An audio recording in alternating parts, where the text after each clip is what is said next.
Salve, salve, galera do UOL, seguidores dos canalhas. Aqui estamos nós, mais uma vez, ao vivo, para conversar com um convidado passando por todos os estados brasileiros. Ele tem amigos em todas as partes, ele é o rei das lives, ele é um ciclista, que agora no Brasil inventaram de chamar de biker.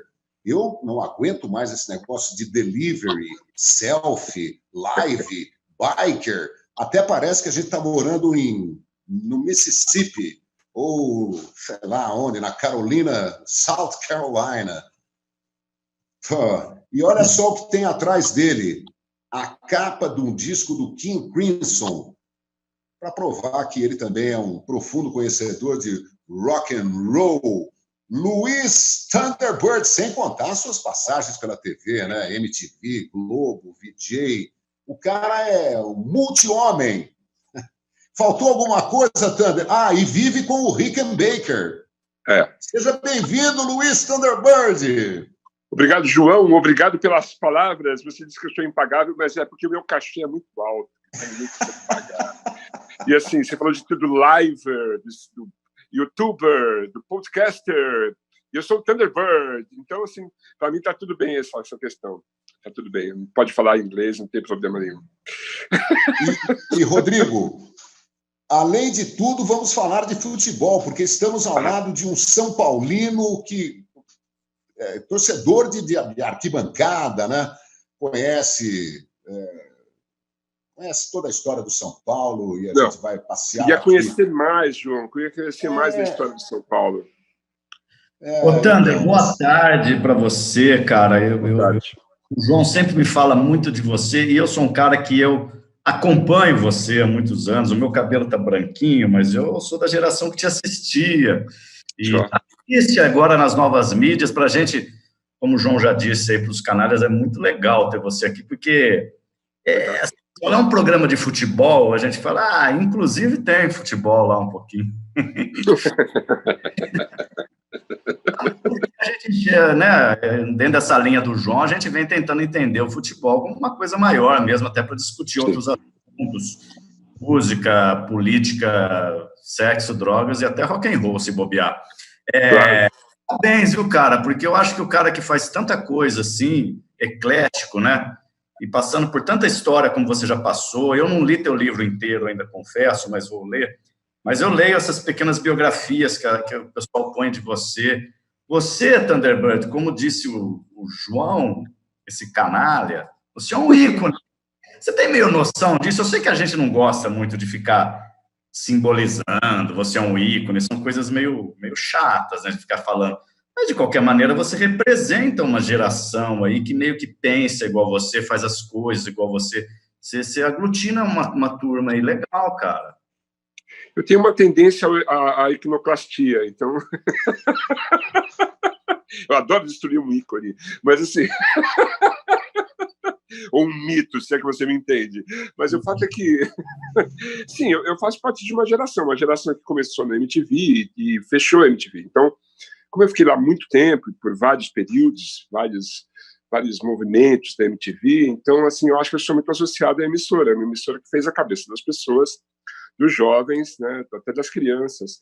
Então, assim, eu acho que a coisa se estendeu muito. Como eu pude frequentar também outras TVs abertas, da Rede Globo.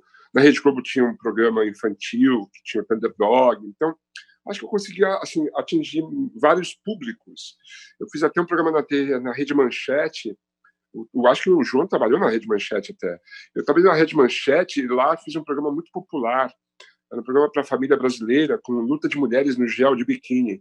E depois, assim, acabei trabalhando até na TV Cultura, que daí sim foi uma coisa muito louca, porque não assim pelo trabalho em si, mas por ter conhecido pessoas incríveis na TV Cultura, como o Fernando Faro e o Antônio Bujanra e a Inesita Barroso. Ali foi um parquinho de diversões para mim durante alguns meses, foi uma delícia. Então, eu acho que pelo fato de eu estar sempre presente na mídia, né, e depois nos podcasts e no YouTube, então eu acho que as pessoas acabam falando assim, você é um cara muito conhecido e tal, mas ícone eu prefiro ainda não ser classificado como tal. Se você tiver que eleger uma coisa entre tantas que você já fez, se dissesse assim, Thunder, você vai ter que ser só isso daqui para frente, o que você escolheria de tudo que você já fez? Músico. A música faz parte da minha vida desde criança e faz parte da minha vida até hoje. Eu consigo viver sem a televisão, mas eu não consigo viver sem música. Isso eu não consigo. João, eu tenho certeza que você é a mesma coisa, João. É a mesma coisa. A música é muito importante, assim, ela faz muito parte do meu dia a dia, assim. Desculpa, mas eu interromper, mas é porque, assim, todos os caras que a gente entrevista, caras diferentes, você seguramente é um cara diferente, o que é ótimo. Eles falam assim, né? Eu e o João falamos muito disso. Ah, mas você gostaria de ser escritor ou jogador de futebol? Jogador de futebol. Você gostaria de ser músico ou jogador de futebol? Jogador de futebol. Uma entrevista que eu vi do Chico Buarque para o Fernando Faro, que foi ponta direita jogador de futebol, você está falando do Faro. Também tive a honraria de trabalhar na TV Cultura. Cara, beleza. E futebol para você também? É mais o visual, a estética, é ver, torcer, ou você jogava também? Não, eu tentei jogar futebol. Ele fala que é goleiro, cara. Até hoje ele fica falando que ele era um excelente goleiro. Ele deve ter sido excelente goleiro. Você viu o tamanho da mão do João? É uma coisa gigantesca. Ele tem uma raquete nas mãos. Mas, assim, eu tentei jogar futebol. Quando eu era criança, eu jogava futebol na rua. Eu morava numa ladeira asfaltada. E jogar futebol no asfalto era uma coisa bem radical. Daí, assim, mas o meu pé era muito grande. Eu sempre tive um pé grande, viu, João? Pé grande. Pé grande é um problema, porque no futebol isso não funciona muito bem. Vídeo Marcelinho Carioca, que calçava 32 e fazia aqueles gols maravilhosos. Então, eu acho que o pé grande foi uma coisa que me atrapalhou. E daí, assim, eu fui imediatamente para o gol. E, assim, eu achava legal ficar no gol, não reclamava de ficar no gol. Mas isso acabou, assim, em 72, eu tinha uns 11 anos, quando apareceu, inclusive está aqui, essa história está no livro, quando aparece na minha vida o satânico Dr. Kopp, que me condena a nunca mais fazer exercícios físicos pro resto da vida. Ele falou, você nunca mais vai fazer exercício físico. Isso é uma história de terror, João, uma coisa horrorosa. Um moleque de 11 anos, um médico chegar e falar assim, você nunca mais vai jogar futebol, nunca mais vai andar de bicicleta. Essa foi uma condenação que eu só fui superar em 1997, depois que eu me livrei das drogas e falei, agora, quer saber de uma coisa? Eu vou praticar esportes. E daí eu percebi que, assim, que era tudo uma maldição daquele maldito Dr. Kopp, que falou uma bobagem para uma criança. E mas por que me falou?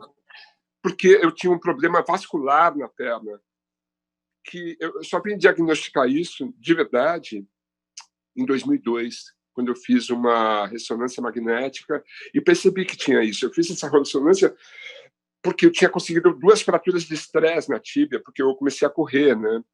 Eu passei a correr, eu virei corredor. E, assim, isso foi em 98. Eu parei de fumar e comecei a correr. Em 2001, eu fiz a maratona de Nova York. Eu acho que o excesso de exercícios provocou as fraturas. Eu fiz o exame e constatou que eu tinha esse hemangioma. E o médico falou, cara, você vai ter isso pro resto da vida. Você teve a vida toda e vai ter o resto da vida. Isso não vai ser um problema para você em hipótese alguma. Só que o Dr. Kopp não soube diagnosticar isso. Ele falou, você não vai mais fazer exercícios. E isso me condenou. Eu não fazia aula de educação física nas escolas, era dispensado. Foi um horror isso aí, cara. Se eu não tivesse passado por isso, talvez eu tivesse tentado, assim, jogar futebol. Eu gostava de futebol. Assistir futebol sempre foi uma paixão. Inclusive ir ao estádio. Eu adoro ir no estádio. Eu acho, assim, eu gostava de ir no estádio dos anos 70, mas eu ainda gosto de ir no estádio de futebol. Eu acho lindo o estádio. O Morumbi é uma coisa linda. O Morumbi é tipo municipal do futebol. Assim. Então você chega naquele estádio, um estádio não é uma arena. A arena é arena não, é estádio. E você vai ao estádio e é lindo, né? O gramado, as luzes, a arquibancada, o grito da torcida. É uma delícia no estádio. Eu adoro o estádio. Eu gosto de ir no estádio para ver futebol, não para ver show. Eu não gosto de ir em show de futebol. Bom, você percebeu, Rodrigo, que eu me esqueci de alguns detalhes, né? O cara correu maratona e ele é dentista. E eu vou contar aqui para vocês que eu e o Rodrigo Viana quebramos cada um dente durante essa pandemia. Mas garanto para vocês que nós não vamos procurar o dentista Luiz Thunderbird. O dentista era o Luiz Fernando Duarte, na verdade. Né? E o dentista parou de trabalhar Em 87, eu fechei o consultório. Eu achei que era a melhor coisa que eu podia ter feito, porque eu estava infeliz na profissão, e isso não é legal. Quando a gente trabalha alguma coisa que a gente não gosta, a gente é obrigado a fazer isso, né, João? Nem todo mundo tem o privilégio de fazer o que gosta. Mas, assim, eu tive essa opção e eu pude largar a odontologia para me dedicar à música, e as coisas acabaram acontecendo de uma forma que a música me trouxe para a TV, e aí as coisas se resolveram. Mas se eu tivesse continuado sendo dentista, hoje eu estaria muito triste, João. Triste, ressentido, magoado, ressentido pra caramba, e teria feito uma bobagem nas eleições, por exemplo. Ô, Thunder, você é um caleidoscópio, né? É uma puxa de retalhos, é um monte de coisa. Você sabe que o pessoal do UOL, o Jonas, que está aí na retaguarda, não aparece. Bem que o João falou, já estamos numa boa audiência aqui, que legal. Porque você é um cara que pega muita gente diferente também. Mas eu ia dizendo o seguinte, você correu maratona, você foi dentista, já não é mais, você está fazendo questão de dizer isso. Você é torcedor de São Paulo, você enxerga o futebol como espetáculo, você é um dos grandes músicos desse país, você é documentarista, é cineasta, vou te batizar como cineasta aqui, sabe? E, cara, você é escritor, tem sua biografia nova aí, que daqui a pouco você vai falar. Você acha que, sendo esse monte de coisas, eu estou falando porque eu também fico, assim, estudando várias coisas, uns diplomas aqui, que não é igual do ministro da Educação, que fabricou. É verdade. Bom, porque às vezes eu me sinto muita coisa, sabe, Thunder? Estou fazendo uma confissão em público aqui no UOL, ao vivo. E eu falo, tem até um diploma do Jardim da Infância lá atrás. Mas é de verdade, Verdade. É verdade. Está aqui, ó, é no prézinho primário, eu coloco também, que eu acho importante o pré-primário. Thunder, muita coisa, eu não deixo o cara assim... É porque eu me sinto assim, tá? Eu estou só tentando conhecer aquilo que eu reconheço. Eu fico, às vezes, meio perdido comigo mesmo. Falo, nossa, para onde eu vou agora? Para lá, para cá? Esse conhecimento, não é nem diploma, é esse conhecimento, esse.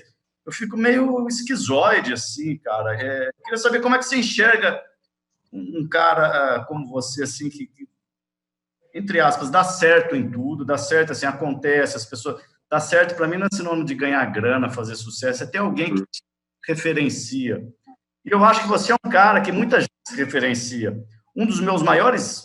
A minha maior referência no esporte, que é o João, ele vai falar que eu estou falando isso porque ele está aqui, ele sempre com você... com carinho, porque vocês são amigos, mas ele sempre fala do seu lado profissional, dessa coisa do essencial que você consegue tirar das coisas. E eu observo isso e falo, cara, como será que o Thunder, com tanta coisa, consegue em cada coisa que ele faz? Será que não é a especificidade da odontologia atuando no seu cérebro aí, Thunder? Creio que não. É uma coisa que eu trago de infância. Eu sou uma pessoa assim que eu quero fazer as coisas para ontem. Eu sou muito afobado nesse sentido. Eu quero fazer um monte de coisa. Quando eu falo assim que eu montei muitas bandas, é porque assim, eu tinha vontade mesmo de fazer isso.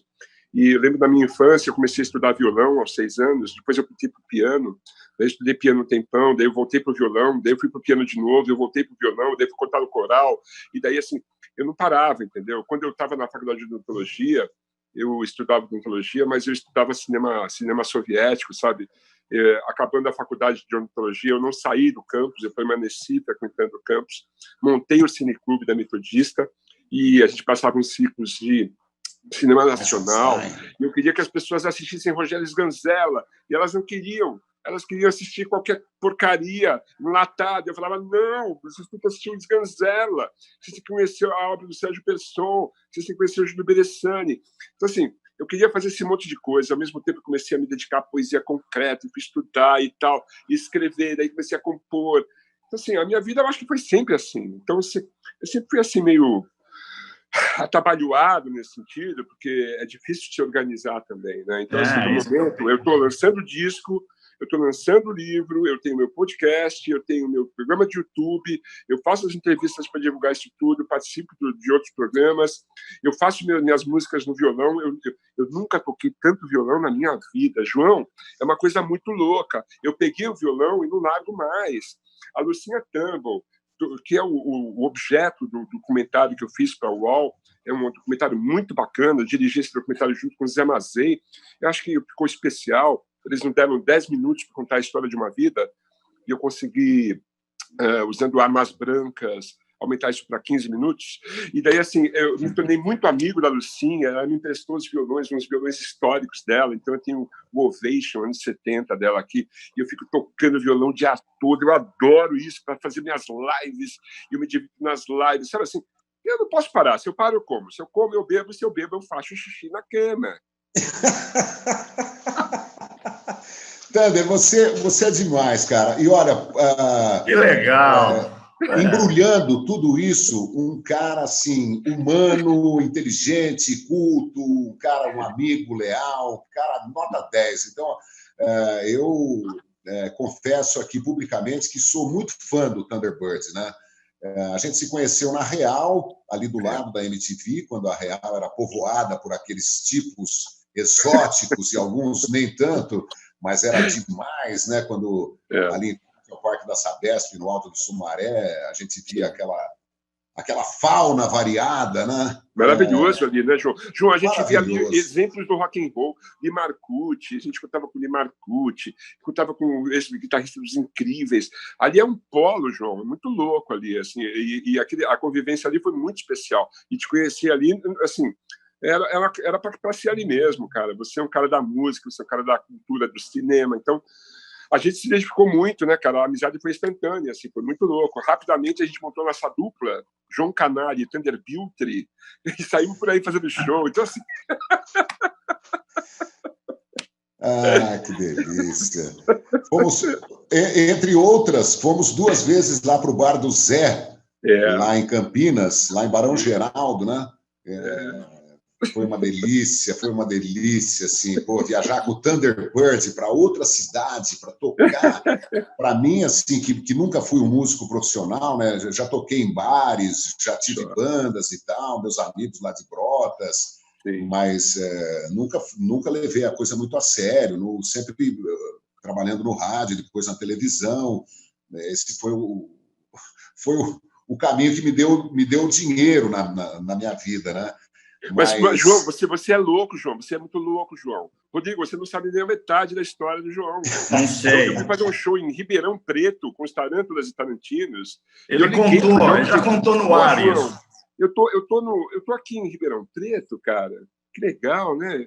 Onde você tá? Eu tô em São Carlos. Eu falei, a gente vai fazer o show aqui. Se bem que você podia dar uma canja. Ele assim, tô indo. Ele pegou o carro.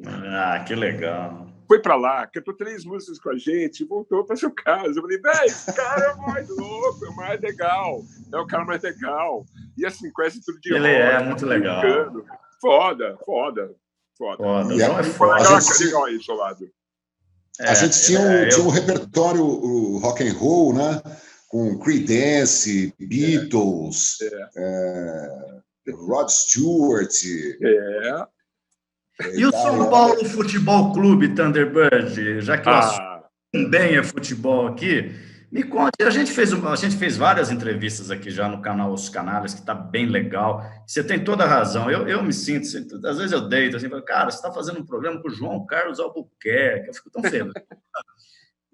Ele não gosta que falar isso, inclusive ao vivo, no ar, ele vai me ligar, fale isso, eu falo, porra, é o cara que eu trabalhar a vida inteira e, puta honra para mim, João. Claro.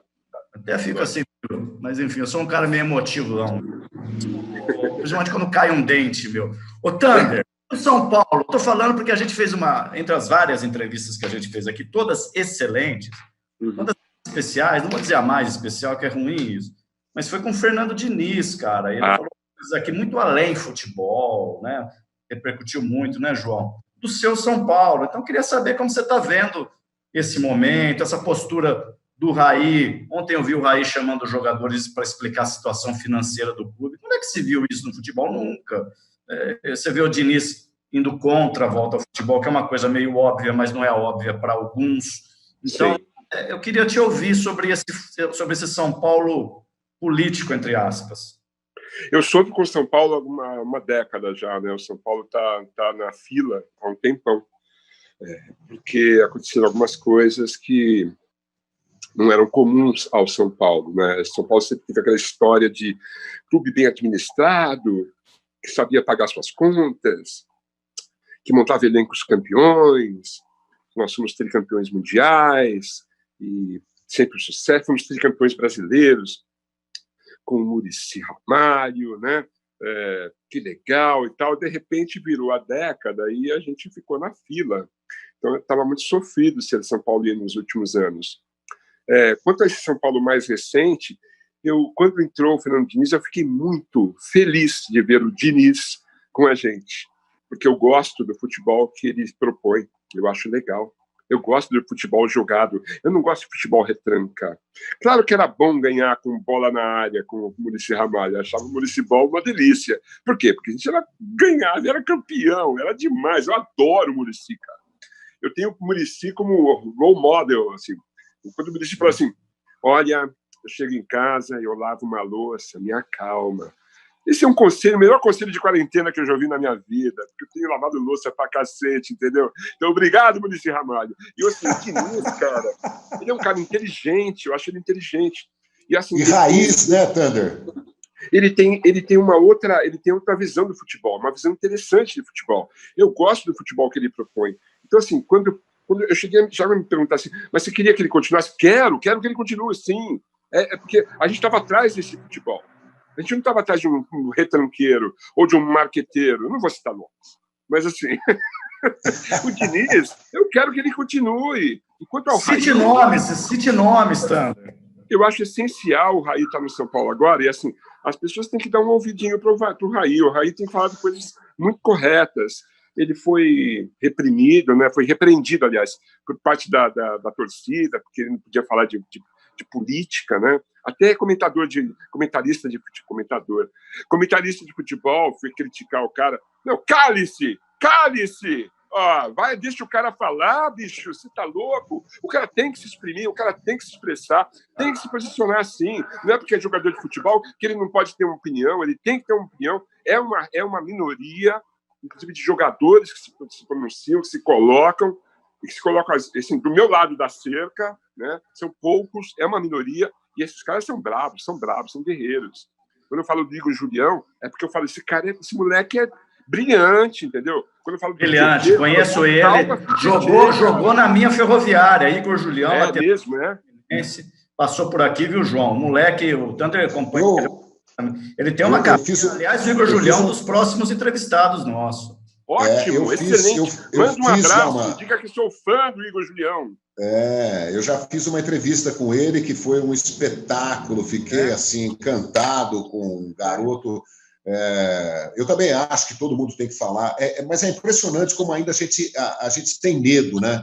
Porque o Brasil viveu a escravidão, depois viveu aquela política do café com leite, né? Até os anos 30, depois Getúlio Vargas, né? Que avançou o Brasil em algumas direções, mas também foi uma ditadura em outras. Perseguiu pessoas, né? Perseguiu, né? Tem um lado muito obscuro, né? Do governo do Getúlio. Depois golpes militares, né? Ditadura e tal. Então a gente tem muito medo ainda, né? De falar de política, né? A gente não se emancipa, né? O Brasil fica sempre patinando no mesmo lugar, e essa coisa do confronto ideológico, né? A gente precisa aprender a ser cidadão, né? Pleno, completo, né? Liberdade de falar de tudo, né? Não ter mais freios, né? Ter opinião, eu concordo totalmente. Eu queria saber quantos anos você tinha e se você se lembra da Copa de 70, quando a gente está ainda no mês de junho, né? O Brasil foi tricampeão no México. Outro dia fiz uma transmissão ao vivo com Gerson, Rivelino e Zico, né? Falando das Copas de 70, 74, 78, 82, 86, mas principalmente do tricampeonato. Você se lembra, Thunder? Lembro. Eu lembro de 1970 perfeitamente. Eu lembro que o clima era estranho, que era esquisito colocar a bandeira do Brasil na janela, não pegava bem. Eu lembro de tinha um clima estranho. Eu não entendia porque eu tinha 9 anos de idade. Mas, assim, eu lembro que eu assisti, eu lembro de alguns jogos, eu lembro do Brasil e Uruguai, foi um jogão. Eu lembro de Brasil e Inglaterra, cara, que a Inglaterra tinha sido campeã, né, em 66. E, assim, era o grande obstáculo do Brasil. E foi um jogo sofridíssimo, de 1-0. Eu lembro desse jogo. E, principalmente, eu lembro da final, aquele 4-1 nos italianos. Foi uma coisa maravilhosa, né, bicho? Foi lindo ver aquele jogo, né? Os jogadores brasileiros com aquele timaço, né? Eu fiquei muito empolgado com isso, assim. Achava aquilo o máximo. Eu lembro de torcer muito. Eu lembro que a gente foi, depois teve um jogo, acho que um amistoso com a Itália. 1 ou 2 anos depois, o Brasil perdeu da Itália. Você lembra disso, João? Lembra disso? Que o Brasil perdeu da Itália depois da Copa de 70? Eu lembro perfeitamente disso. Foi um amistoso. Desse, falei, nossa, puxa, como assim os italianos ganharam do Brasil? Ah, esse jogo foi armado. Criança, né? Criança. Eu lembro da Copa de 74 perfeitamente. Lembro do Lato, lembro do time da Holanda, eu lembro do Zaire. O Zaire foi a primeira vez que participou de uma Copa, não foi? O Brasil ganhou de 3-0, e se não ganha de 3-0, não passa de fase. Pois é, eu lembro da Copa de 74. Meu melhor amigo era o Álvaro Codevilla Goff, um uruguaio que andava de bicicleta. Ele tinha uma bicicleta de verdade, não era uma mareta, era uma bicicleta. Assim. E assim, e a gente torcia para o Uruguai e torcia para o Brasil. Ele pelo Uruguai e pelo Brasil. Mas quando o Uruguai jogava, eu torcia pelo Uruguai. Então, eu sou uruguaio desde essa época. Assim, eu torço para o Uruguai sempre, cara. Eu adoro o Uruguai, cara. Eu também. Não é só pelas questões políticas e sociais do Uruguai, por causa do Mujica. Não, eu gosto do Uruguai desde essa época, entendeu? Assim, eu não tinha consciência. João, naquela época, eu era muito criança, eu não tinha consciência do que acontecia politicamente na América do Sul, da Operação Condor, coisas que eu aprendi lá com os nossos amigos Lúcio de Castro. Isso eu queria saber depois. Na época, assim, eu queria saber que o time do país do meu amigo ganhar também. Eu torcia para o Uruguai. Eu torço para o Uruguai até hoje, cara, até hoje. Na Copa da África do Sul, eu enlouqueci com aquele jogo, velho, enlouqueci, entendeu? Sempre torço para o Uruguai, adoro torcer para o Uruguai, cara. E assim, as Copas do Mundo, quando chega a Copa do Mundo, cara, não tem outro jeito. Eu me emociono, eu me apaixono e viro torcedor mesmo. Eu viro torcedor, assim, eu viro um pachecão mesmo, entendeu? Todas as Copas isso acontece. Você não imagina o sofrimento que foi em 82, para todos nós, mas assim, eu sofri pra caramba. Eu lembro do Luciano do Vale, eu falei, calma, vai dar tempo, mas ele não vai dar tempo, Luciano, para de dizer que vai dar tempo, que não vai dar tempo. Um puta jogaço, assim. Então, assim, isso é muito marcante para mim. Todas as Copas eu vou lá e pá, acabo torcendo. Louco. Parei de falar. Sumiu a voz do Rodrigo Viana. Eu não estou vendo ele também. Rodrigo, a gente não está te ouvindo, então deixa eu conversar aqui com o Tânia, que você apertou alguma coisa aí, tirou o fone.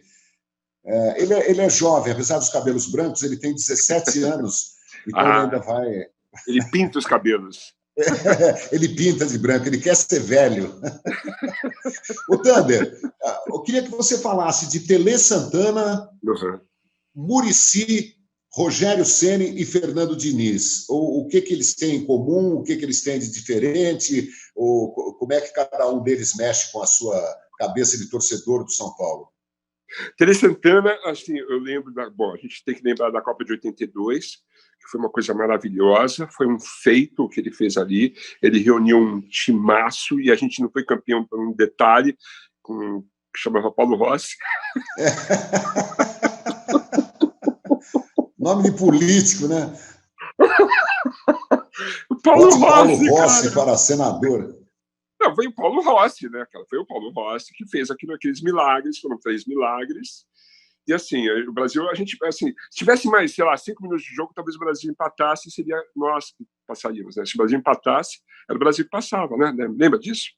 Então, assim, o Tele Santana tem esse lance de 82, tem a tentativa de novo em 86, eu achei que em 86 ia ser nosso.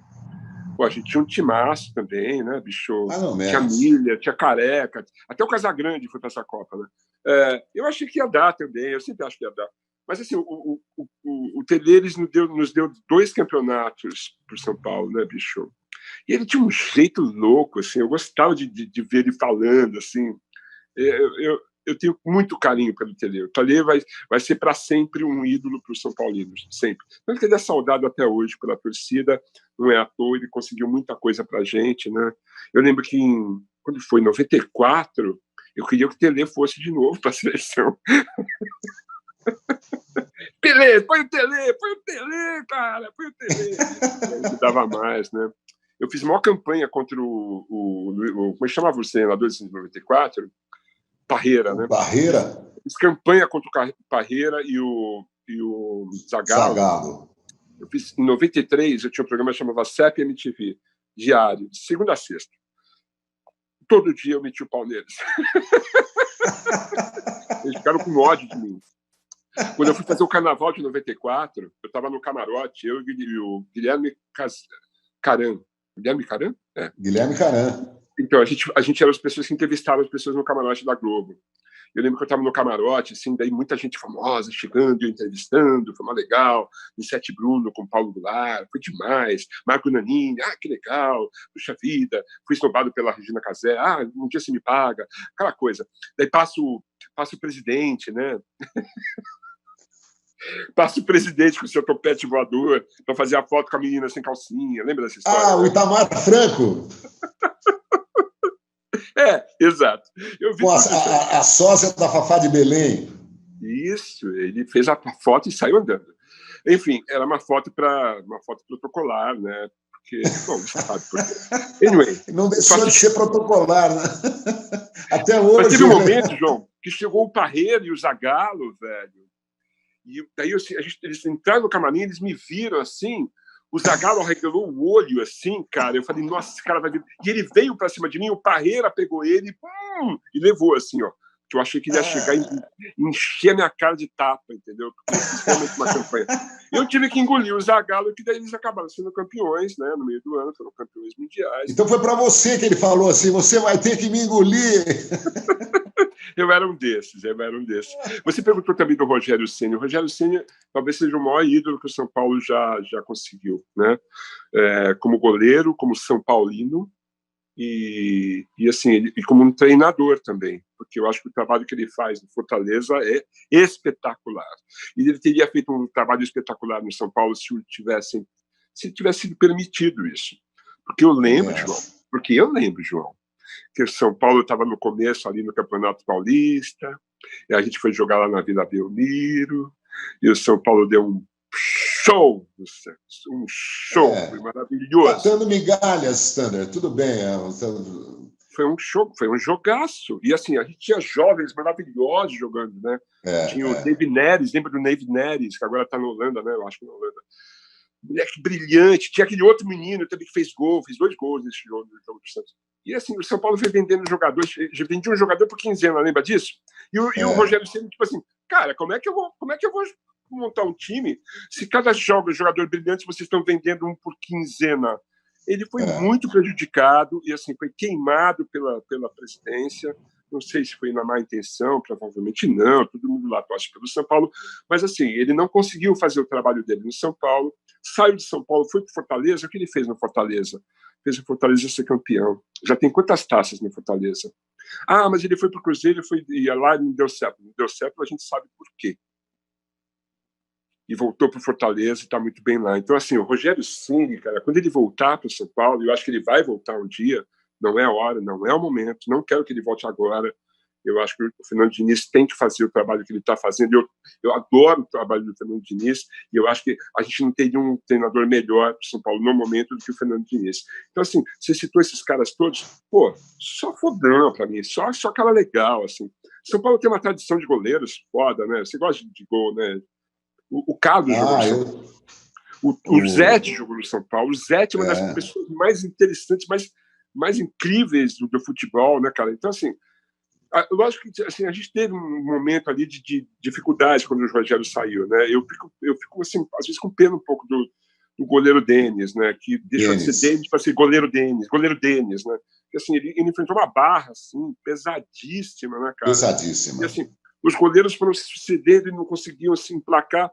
Acho que agora deu certo, né? O Volpi, além de ser um sobrenome interessantíssimo, de um grande artista lá do Cambuci, Das bandeirinhas. Talvez ele tenha se firmado na posição. Então, eu acho que o São Paulo talvez esteja no caminho, mesmo que estava até a parada da quarentena, né, João? Bom, o Muricy você já tinha falado alguma coisa, mas eu tenho... Nossa, cara. Vamos adoro separar, o Muricy até hoje, João. Vamos separar o modelo de futebol do Tele Santana e do Muricy. Cada um tem a sua preferência. Mas eu acho que o Muricy é mais importante como ganhador de coisas com o São Paulo do que o Tele Santana. Porque quando o Tele... Quer dizer, eu não estou desmerecendo o Tele, trabalhei com ele na Copa de 90, no SBT. A gente passava a tarde toda na padaria lá em frente ao SBT na Vila Guilherme, o Tele Santana contando uma piada atrás da outra e rindo das suas piadas sem parar e tal. O cara...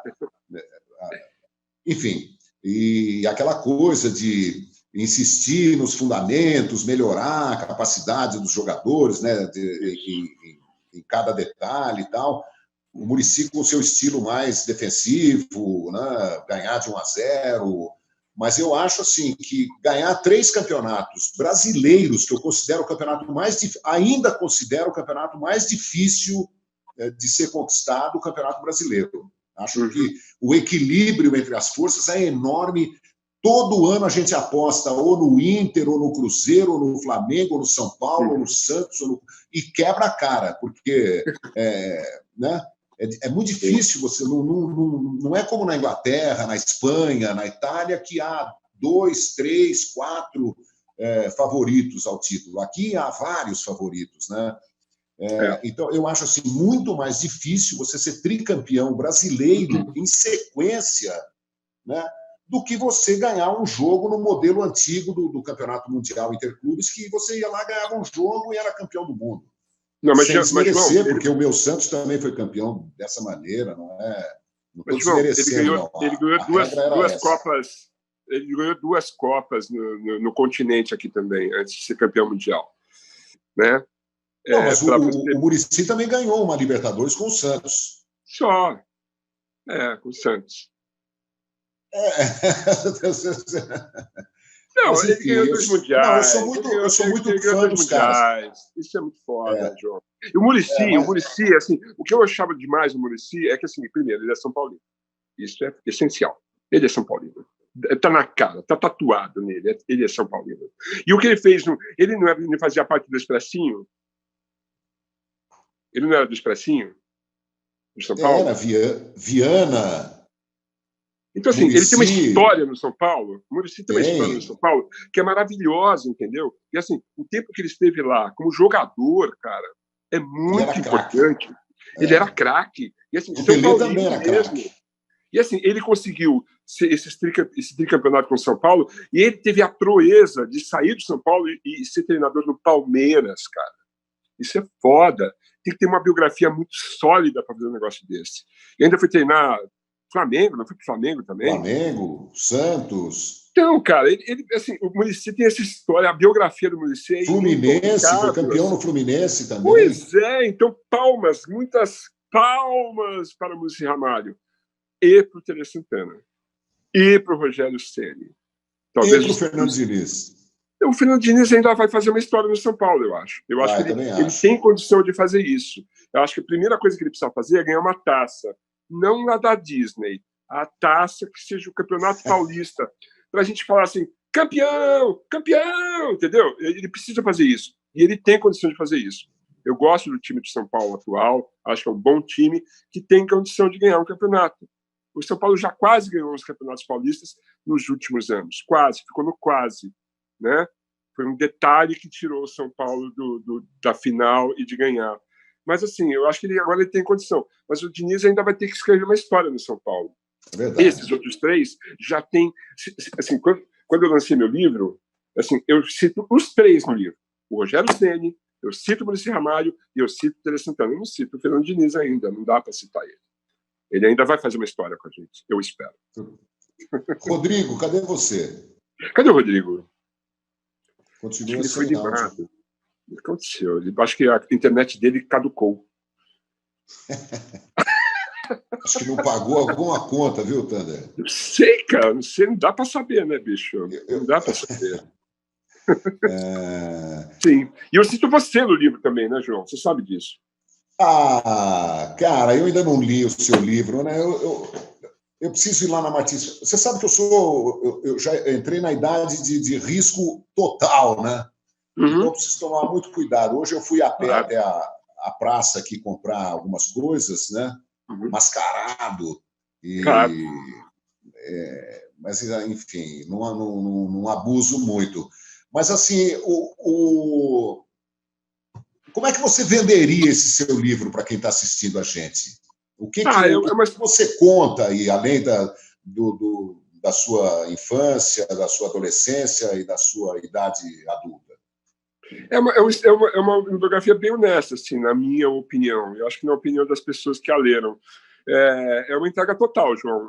É minucioso. Eu vou desde a minha infância mesmo, passo por todas as fases da minha vida, conto as minhas descobertas, as minhas vitórias, minhas derrotas. Eu mostro aí momentos de euforia, de felicidade, e mostro também momentos tenebrosos, de trevas pelos quais eu passei.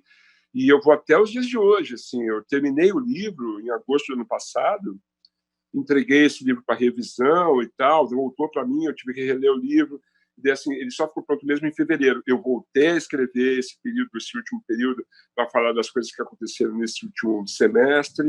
Então, assim, ele é bem minucioso, cara, e eu tive uma ajuda muito fundamental do Mauro Betting, né, que começou fazendo entrevistas comigo, depois a gente decidiu o que eu mesmo ia escrever. Mas a cada capítulo ele faz uma introdução, ele faz um texto lindo, e teve o Leon Deamin também, que fez as entrevistas com as pessoas citadas no livro. Então, assim, foi um trabalho assim, bem bacana. Assim, eu gostei. Assim, eu acho que as pessoas têm curtido, João. Todas as críticas que saíram, reportagens em jornal e tal, as pessoas têm elogiado bastante. Assim, era um desafio. Eu gosto de escrever, mas assim, quando você escreve um texto em primeira pessoa, é muito diferente. Em primeira pessoa, você tem que ter uma entrega, uma honestidade ali. E dá para que seja fluente o texto, né? Eu acho que eu consegui essa fluidez, eu acho que está correndo bem. Eu estou ansioso para ver se isso aqui vai virar um filme ou uma série de televisão. Ainda não decidi. Você leu a autobiografia da Rita Lee? Sim, li. O seu livro, eu imagino que tenha um pouco a ver com o livro dela, né? Dois malucos adoráveis. Ela cita mais aspectos mais musicais da vida dela, né? Ela não vai muito no pessoal, eu achei. Assim, ela vai mais nas realizações pessoais musicais dela. Ela cita muito en passant o programa que ela fez na MTV. Eu falo mais dele aqui no meu livro do que ela fala no livro dela, do programa dela. E de quando eu a encontrei e descobri que ela falou que era minha fã, eu falei, como assim? Você tá louca? Como assim você é minha fã? Eu sou seu fã.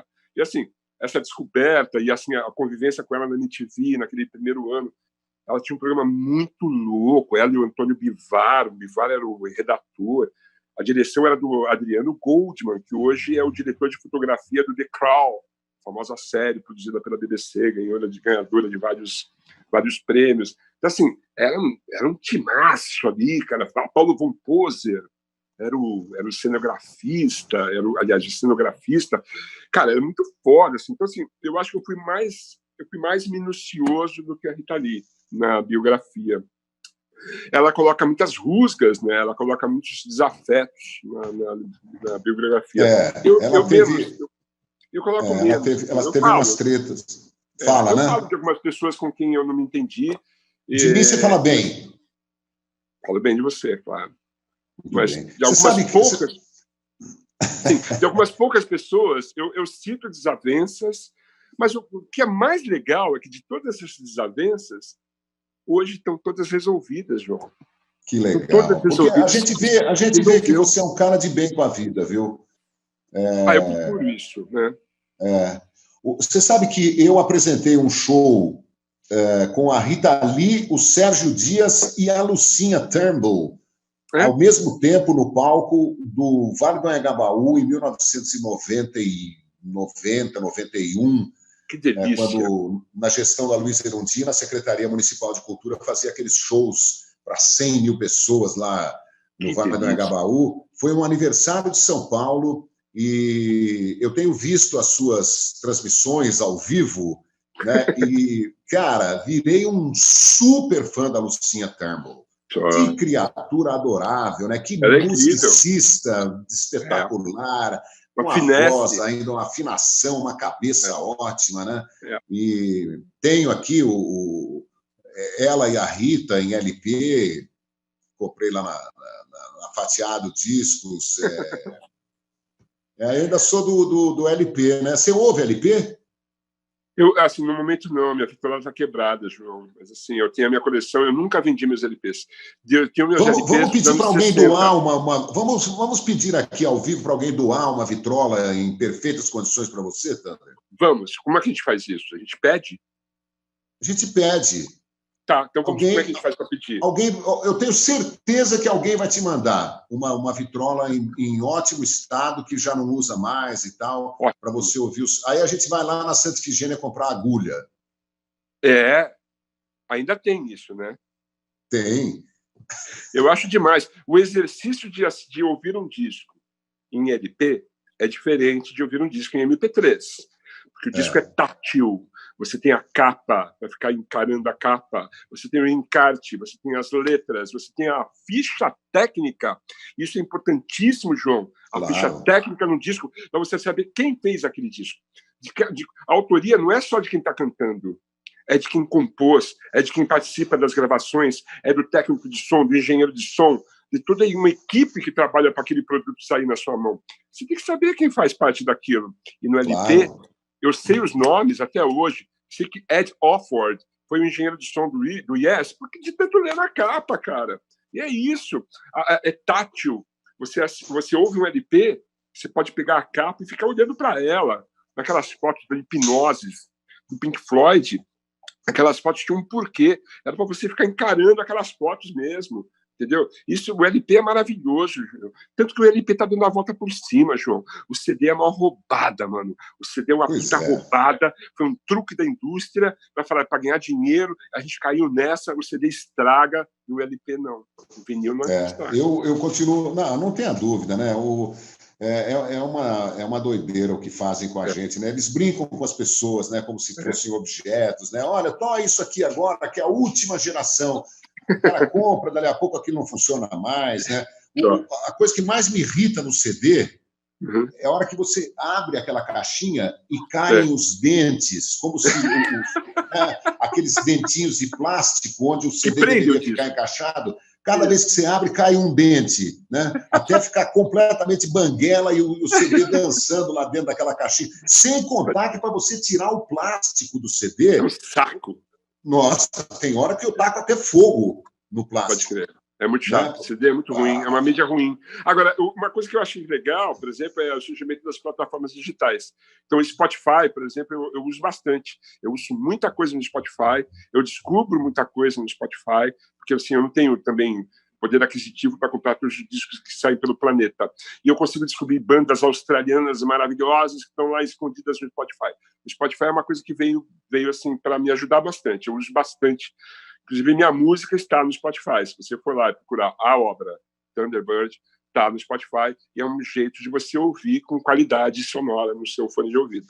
Você, nesse momento, tem que bandas e está fazendo um som sozinho também? Sim. Os Tarântulas e Tarantinos estão preparando um disco de autorais há algum tempo já. A gente deu uma parada porque o Guilherme Held, o guitarrista, foi fazer o disco solo dele, eu fui fazer o meu disco solo, então a gente deu um tempinho. Com essa pandemia, a gente nem conseguiu fazer um novo show que inclui Era Uma Vez em Hollywood, que vai fazer parte do roteiro do show novo dos Tarântulas e Tarantinos, que é uma banda que faz as trilhas sonoras dos filmes do Quentin Tarantino. Os Devotos vão fazer 35 anos no ano que vem, 35 anos de idade.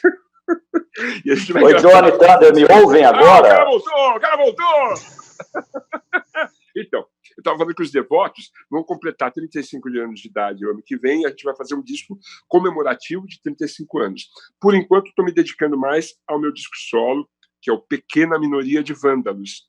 E lancei o primeiro single, que chama A Obra, que já tem videoclipe. Eu dirigi um videoclipe à distância com os músicos. O André fez a edição. E a gente vai lançar um segundo single daqui a 20 dias, cujo nome da música é Insuportável. Adivinha para quem a gente dedica isso? É homem ou mulher? João, Thunder. Diga. Olha, é das coisas mais insuportáveis do mundo. Ouvir as pessoas falarem e não poder falar. Eu estou pagando pelo meu erro, que no início dos canalhas, o João, a primeira live nossa, Thunder, estava o Live não! Primeiro ao vivo nosso estavam o Rivelino, PVC e mais alguém, acho que o Rivelino e o PVC. E o João entrou numa tela verde. Eu falei, meu Deus, João, e foi a live que deu mais ibope, disparada. Eu falei, João, não pode entrar com a tela verde, caramba. Agora eu estou aqui apanhando do meu computador, do meu celular, de tudo. Então é para eu aprender que essas coisas acontecem em mim. Esses dias eu vi, viu, João? O Galvão Bueno caiu a live dele, o ao vivo dele. Então, se caiu o meu, caiu do Galvão, tá tudo certo. Não tem problema. Mas, é o seguinte, vocês estavam falando, eu só quero voltar um pouquinho no futebol, no Tele e no Muricy. O nosso tempo está acabando, hein? Vamos que vamos. Deixa eu falar, João, que eu não falei. Mas fale, então. Não, vamos lá. É que eu acho que o próprio Muricy, eu ouvi vocês falando que talvez o Muricy tenha aí uma certa ascendência para vocês, no olhar de vocês sobre o Tele, no sentido de títulos. Eu entendi bem o que vocês falaram, que apesar de eu não estar podendo falar, eu estava ouvindo. Uhum. Mas o próprio Muricy... Não fala, mas presta uma atenção. Deixa eu falar, João. Bom, o Muricy mesmo disse que o Tele é a grande história da vida dele, a grande referência, a grande escola. E eu vou falar um negócio, eu li a biografia do Tele, já disse ao João, não convivi com o Tele, a não ser, estive na casa dele no finalzinho da vida dele para uma entrevista, já ouvi naquela situação muito dificinho que ele estava, né? Uhum. Mas eu acho que o Tele representa, em não conhecendo ele pessoalmente, e às vezes a gente conhece a pessoa e fala, putz, mas eu tinha uma imagem, tudo é futebol arte, tudo, para mim, porque o Tele se preocupava em pôr a bolinha dentro no lugar exato. Uma vez ele estava aqui em Araraquara, o Denilson, hoje comentarista da Band, estava começando a jogar, e ele me deu uma entrevista, ou para alguém aqui, isso ficou guardado, assim, deixa esse menino ficar com a bola, ele gosta da bola e a bola gosta dele. Quer dizer, o Tele era um cara muito diferente, você não vê mais isso hoje em dia, você vê cara, eu sou fãzoco do Muricy, mas assim, você falou tudo, Thunder, no início, não é um futebol que nos fazia sorrir de orelha a orelha, talvez o resultado sim. O resultado. É um cara que busca muito isso. Mas eu acho que o último dos moicanos foi o Tele Santana dentro de campo, ainda que tenha custado uma Copa, 2, 3, azar da Copa, grande Tele Santana. Eu só estou dando a minha opinião aqui, porque o Tele é um cara que me petrifica enquanto gostador de futebol, sabe? Claro. É isso. Eu acho que o Muricy acha isso também. O Brasil, ele teve, antes do Muricy, o técnico era o Cláudio Coutinho, que era um cara super moderno, né? Ele falava no overlap. O João não gosta de chamar overlap. Ele falava do ponto futuro, lembra? Ele tinha uma concepção de futebol muito moderna, assim, que eu acho que ele tinha visto com a seleção holandesa em 74. Em 78, assim, o Brasil podia ter sido campeão daquela Copa na Argentina. Eu e Galvão Bueno, nós somos unânimes em dizer que a gente tinha um certo bode do futebol argentino desde essa Copa do Mundo. E essa é uma das coisas que eu concordo com o Galvão Bueno, grande São Paulino. Eu queria dizer o seguinte, que quando chegou o Muricy, com aquela modernidade no futebol, eu achei maravilhoso, entendeu? Assim, quando ele saiu, depois de 86, 90 era o Lazzaroni, né? Eu acho que, assim, eu considero como um desastre. Foi um desastre o Lazzaroni, cara. Eu não conseguia. Era muito difícil para o Brasil. Tinha Careca, né, cara? 90 tinha Careca, bicho. Careca tava voando. O Lazzaroni foi uma decepção, né, cara? E assim, para a história do São Paulo, o lance dele ter ganhado 2 Libertadores e 2 Mundiais, cara, é muito forte, e o estilo de futebol lindo, o que ele mostrou na Copa do Mundo de 82, apesar de ter ganhado, foi maravilhoso. Ué, a Holanda não ganhou em 74, tinha um futebol muito mais bonito que a Alemanha, não tinha? Então, assim, eu dou méritos tanto para a Holanda em 74 quanto para o Brasil em 82. O Muricy, cara, é aquela coisa que eu já falei, assim, ele foi um grande jogador, São Paulino. Ele foi um grande torcedor do time, 3 campeonatos brasileiros na sequência, e teve essa história dele sair de São Paulo e não ficar acorrentado à história de São Paulo. Ele conseguiu vitórias e conseguiu frequentar outros clubes, até inimigos de São Paulo. Então, assim, é muito mérito do Muricy. E o Muricy, né? Thunder... A gente gosta do Suplicy também. Eu também. O Muricy é raiz, né? O Muricy, a fama nunca subiu a cabeça. Ontem eu estava vendo Bem Amigos. O Muricy, em algum momento, fala uma coisa que eu acho assim que é um meia-culpa dos treinadores. Ele fala que os técnicos assumiram um protagonismo. Eu falo isso há um tempão também, falava nos meus programas, né?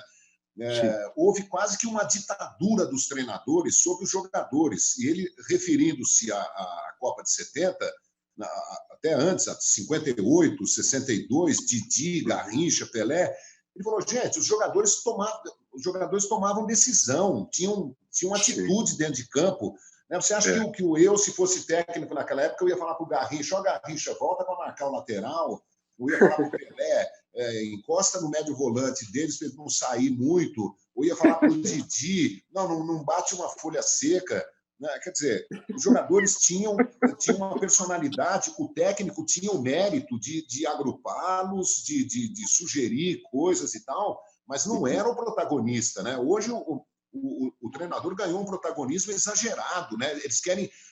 Eu falo que quando eu joguei na Várzea, tivesse um treinador que chegasse, pegasse no meu braço e falasse assim, eu quero que você fique aqui, e não... Eu dava um soco nele, juro.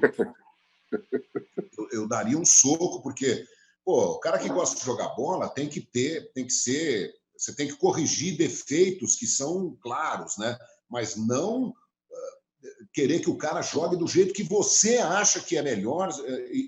Primeiro que se você contraria o jogador talentoso, o emocional dele já cai e não vai render tudo. Mas, João, não tem exemplos de treinadores que conseguem fazer isso? Cara, eu acho que... Eu quero falar de Guardiola, por exemplo, não é um exemplo de um treinador que consegue entender a genialidade dos seus jogadores e fazer com que eles sejam parceiros no jogo. Não tenho dúvida. O Guardiola acho que é o melhor exemplo, mas acho que o Jesus no Flamengo conseguiu com uma certa dureza, porque senão o jogador tem jogador que monta em cima do treinador.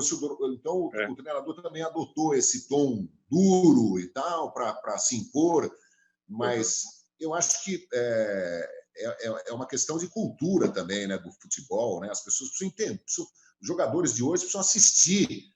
O Galvão Bueno, ontem no Bem Amigos, dizia que ele nunca tinha visto o Brasil e França de 1958, porque ele ficou encantado com o Didi, né? Os jogadores de hoje não sabem... Você fala do Didi, mas qual Didi? Dos Trapalhões? Então, eu lembro do Zacarias, mas do Didi, qual que é o Didi? O Didi, o Dedé? Né? Então, o futebol precisa de diálogo, né? Precisa de um nível. O futebol precisa de um nível. E nesse sentido, claro, o papo do boleiro, né? Tem gente que trabalha com futebol, não sabe o que é. Posso fazer uma pergunta? Eu sou um cara da música, sou um cara de futebol. Vocês são analistas de futebol.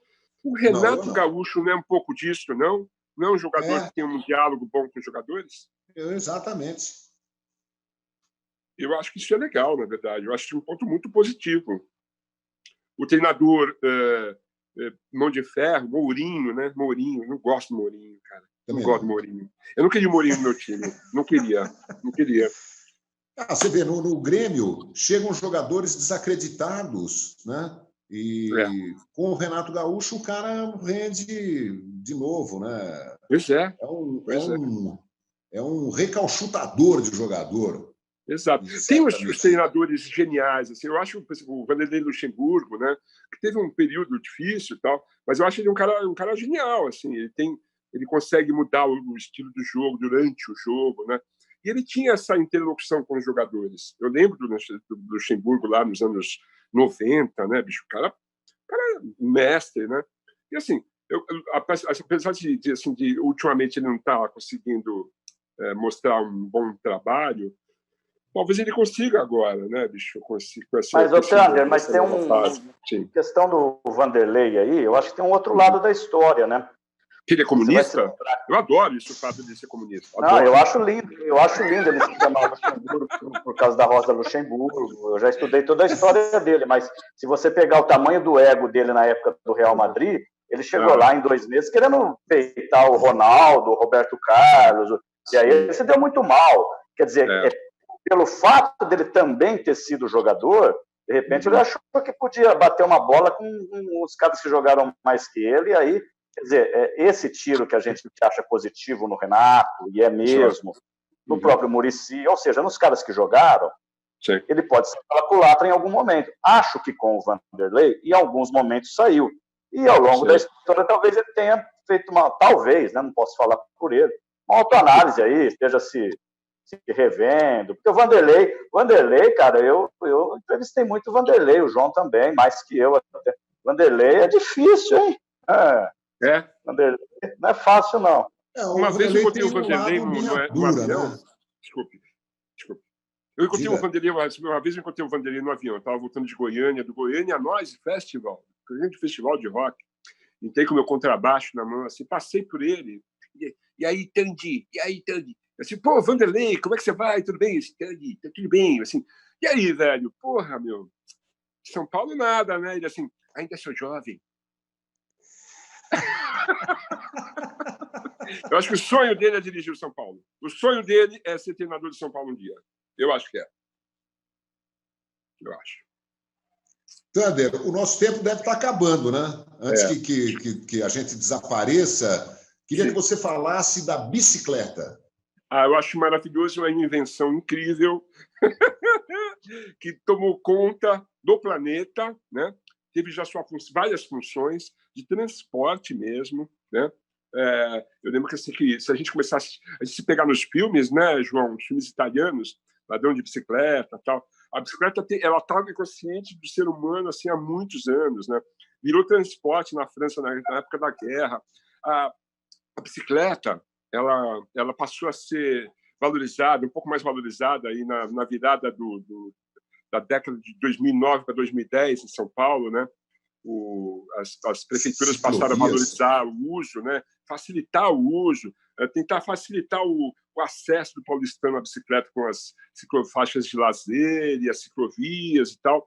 Eu me apaixonei, assim, eu sempre fui apaixonado pela bicicleta desde criança. E eu lembro que em 2010 assim, eu usava tanta bicicleta que meu carro perdeu a bateria, assim, sabe? Eu comecei a usar só a bicicleta e tal. São fases, né? Ultimamente eu estava voltando a pedalar muito. Ano passado, João, dia 25 de janeiro do ano passado, eu parei de fumar, né? E eu subi na bicicleta de novo, cara, comecei a pedalar. Pedalar é uma delícia, pedalar, cara. Especialmente, assim, num domingo que eu faço uns pedais bem longos, assim, 80 quilômetros, uma delícia, cara. Daí, assim, a meta do ano passado era descer para Santos de bicicleta.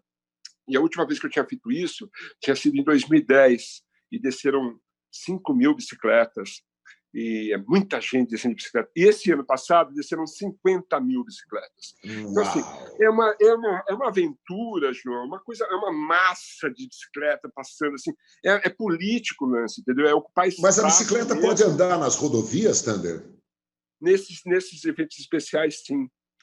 Mas assim, tem uma faixa, então, reservada.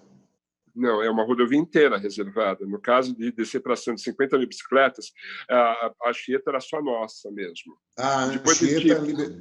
Depois a gente fez a interligação e desceu para a Serra da Imigrantes. Tudo fechado só para a gente, era muita bicicleta. Mas, assim, alguns ciclistas profissionais treinam nas rodovias, na Bandeirantes. O Celso Anderson, narrador lá da ESPN, Ele treina todo dia na rodovia. Mas, assim, em São Paulo dá para usar a bicicleta. As pessoas já têm mais consciência de que, assim, olha, eu tenho que respeitar o espaço da bicicleta e do ciclista e do pedestre, né? Tem que ter respeito pelo pedestre. Então, assim, o cara pôs o pezinho na faixa de segurança, eu tenho que parar meu carrinho. Ah, mas eu vou perder tempo. Amigo, você tem um acelerador e um motor, o pedestre não, e ele é prioridade. Assim como o biciclista tem que ter respeito pelo pedestre, a mesma coisa, a mesma relação, João. Então, assim, é pedestre... Pelo semáforo... É animal, né? E assim, ciclista, e é carro, depois é ônibus, depois é caminhão, e assim por diante. Tem que ter essa consciência. As pessoas usando mais bicicleta vão ter mais saúde, João. Isso é importante, entendeu? A gente tem que incentivar esse uso. Eu acho que o prefeito está no caminho aí, ele está tentando, pelo menos. Ele esperou acabar o contrato lá da ciclofaixa de lazer para renovar. Ele deu uma marcada feia. Dizem que por pressão da Câmara dos Vereadores, não importa. O fato é que agora ele está revendo isso e parece que a ciclofaixa de lazer vai voltar assim que a quarentena passar. E a coisa que eu mais quero depois que a gente sair da quarentena é voltar a pedalar, João. Porque é uma... Quando é que os nossos... Patrícia, pedalar é uma delícia. É isso. Quando é que os nossos governantes, sejam eles vereadores, deputados, senadores, presidentes, governadores e tal, vão governar para o povo que quer saúde, alegria, convivência, respeito, né? Quando é que isso aí vai ser colocado na pauta, né? Estamos esperando. Acho que isso já foi colocado na pauta, João. Acho que o Haddad já eventualmente sim. O Haddad fez isso. O Kassab, em 2010, ele era o prefeito e ele tinha um secretário que foi incentivador da bicicleta. E ele abriu a ciclofaixa de lazer com Daniel Gucci. Então, assim, já teve uma postura ali. O Haddad, ele abriu, assim, ele fez a malha cicloviária em São Paulo. Ele precisava ter continuado isso. O prefeito novo, ele quis pintar a ciclofaixa de tirar o vermelho, porque era coisa de comunista. Isso é uma bobagem sem tamanho, né? Mas, enfim, algumas cidades do interior têm suas ciclovias também. Diga lá. O João está dizendo aí, ele tem toda a razão, daqui a pouco o nosso tempo vai para o espaço. Eu quero, te dizer o seguinte. Primeira coisa, quero pedir desculpas a quem está nos assistindo, que eu estou com um fundo branco, estourado, minha internet voltou, caiu. E dizer que essas coisas acontecem mesmo, vou arrumar assim que acabar aqui, depois eu quebrar o meu computador, quebrarei ele, certamente. Agora eu quero te dizer o seguinte... Eu só quero saber primeiro, esses diplomas aí atrás, eles são de verdade? São de verdade, mas então, tem todos, né? Desde o meu pré-primário até... Domingo de manhã tem uma praça em Araraquara que vende diploma. Qualquer coisa que você quiser, os caras te vendem. Baratinho. Você enche qualquer parede. Ô, Thunder, é o seguinte, cara. Você sumiu aqui na minha tela, mas você continua na tela. Você é um cara absolutamente necessário. Eu acho que essa é uma palavra que define bem a sua vinda aqui aos Canalhas, no UOL. Você é um cara muito com uma obra grande já em vários setores aí, né? Mas eu acho que você pisar aqui, deixar a tua marca aqui, independente de você ser já conhecido do João, nosso amigo e tal, eu acho que eu sempre converso com o João me fala muito isso, a gente conversa isso muito com o pessoal do UOL também. A nossa ideia aqui, cara, é pluralizar ideias, sabe? É que as pessoas falem, que as pessoas sejam. Você é um cara que dá vida. Um dia eu comentei com o João, falei, o Thunder, às vezes as pessoas escutam ele, as pessoas que não o conhecem, assim, nossa, eu não dou nada pro Thunder. Aí a hora que você abre a boca, esse monte de coisas, eu vou dizer um negócio, é um monte de vida. É um monte de vida, viu, Thunder? É muito legal ouvir você falando, cara, porque nos dá a esperança de que isso tudo vai passar, porque tá difícil pra caramba pra todo mundo, tá horrível, tá sufocante, tanto do aspecto político quanto de saúde mesmo, e aí a gente ouve ideias revigorantes do futebol, fora delas. Muito obrigado, viu, Thunder? Eu sou um cara que eu já falei isso pro João, aí outro dia eu ouvi vocês de madrugada, e eu ouço muito você, cara, e eu acho bom o que você fala, e eu sou um cara crítico, viu? Não pense que eu fico lambendo todo mundo, não, que às vezes eu desço cacete também, mas eu gosto de ouvir você falar, porque você passa muita sinceridade, isso é importante. As pessoas são falsetes, e você é um cara sincero. Então, Obrigado. vamos nos despedir, viu, Thunder? Porque o nosso tempo... Quanto tempo já temos de conversa? Eu queria dizer só mais uma coisa. Diga rapidamente 10, mais ou menos. tudo que você quiser. A gente vai sair dessa. A gente está fazendo tudo para sair dessa. A gente está fazendo tudo certinho. Eu estou na minha quarentena, eu estou tomando meu cuidado. Assim, as pessoas que eu conheço estão fazendo a mesma coisa. A gente está preocupado com a questão. A gente sabe que não é tão simples. A gente está aguardando uma vacina para a coisa poder assim, nos deixar mais tranquilos. Enquanto isso, a gente vai ter que se resguardar. A gente está aprendendo a fazer isso. Eu nunca imaginei passar por uma quarentena do jeito que a gente está passando. É uma coisa nova na minha cabeça. Nunca imaginei passar por essa questão política que a gente está passando. Já passou por isso, né, João? A gente lembra. Eu lembro perfeitamente. Não imaginei que a gente ia passar por isso. A gente vai superar tudo isso, né? E eu acho que a arte, a cultura, a educação vão vencer, cara. Porque a gente é mais inteligente, a gente é mais culto, inteligente, mais esperto. Eles não vão vencer a gente. Nem eles, nem esse vírus. Esse vírus, ele vai ser superado. A gente só precisa ter paciência para que a gente consiga ter segurança para retomar nossas vidas. Ela vai ter outro significado, a gente vai ter que tomar outras direções. É bom que a gente revalorizou um monte de coisa, né? Eu quero encontrar o João, abraçar o João. Quando encontrar o Rodrigo, apertar a mão dele e falar, cara, prazer em te conhecer, entendeu? É assim que eu quero de volta. Isso vai acontecer, mas a gente vai ter que ter um pouco de paciência. Enquanto isso, a gente vai se divertindo. Eu juro que é melhor não ser o normal. É isso, João. Se eu posso pensar que Deus sou eu... Exatamente, João, é isso. Beijão, hein, gente? Rodrigo, Thunder, foi um prazer. Fazer como o Thunder se despede. Obrigado para todo mundo que acompanhou a gente. A Sônia Russo quer que eu te... Compre o livro do Thunder. A Sônia Russo, minha amiga, quer que eu leve você lá para São Carlos. Eu vou. Beijo, Sônia. Legal.